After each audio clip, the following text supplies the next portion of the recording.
সাংবাদিক মোজাম্মেল বাবু ও শ্যামল দত্তের আটকের বিষয়ে আরও তথ্য নিয়ে ময়মনসিংহ থেকে যোগ দিচ্ছেন সহকর্মী মাহমুদুল হাসান।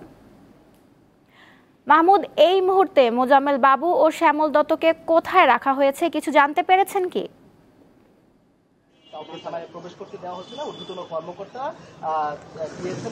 নওশীন, আজকে ভোরবেলায় কিন্তু ময়মনসিংহের ধোবাউড়ায় সীমান্তবর্তী এলাকায় সাংবাদিক মোজাম্মেল বাবু এবং শ্যামল জনসন মাহবুব এবং তাদের যে গাড়ি চালক, এই চারজনকে স্থানীয় জনতা আটক করে থানায় সোপর্দ করেন। অভিযোগ রয়েছে যে তারা আসলে সীমান্ত দিয়ে ভারতে যাওয়ার চেষ্টা করছিলেন। তবে স্থানীয় সাংবাদিক সহ আমরা কয়েকজনের সাথে কথা বলে জানতে পেরেছি তারা আসলে সীমান্ত থেকে প্রায় 7 কিলোমিটার আগে কিন্তু তারা স্থানীয় জনতার কাছে আটক হন এবং সেখান থেকে যে ধোবাউড়া থানা পুলিশ রয়েছে তারা গিয়ে উদ্ধার করে থানা হেফাজতে নিয়ে আসেন। এখন পর্যন্ত কিন্তু তারা ধোবাউড়া থানা হেফাজতেই আছেন বলে আমরা জানতে পেরেছি।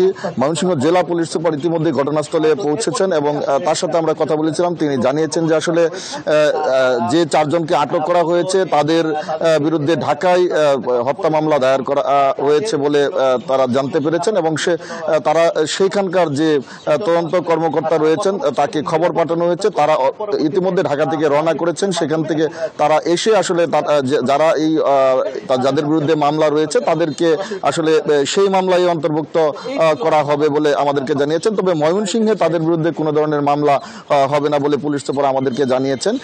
এখন পর্যন্ত তারা ধোবাউড়া থানা পুলিশের হেফাজতে রয়েছেন এবং ঢাকা থেকে তদন্তকারী কর্মকর্তা আসার পর কিন্তু আসলে তাদেরকে আনুষ্ঠানিকভাবে হস্তান্তর করা হবে বলে জেলা পুলিশ সুপার আমাদেরকে জানিয়েছেন।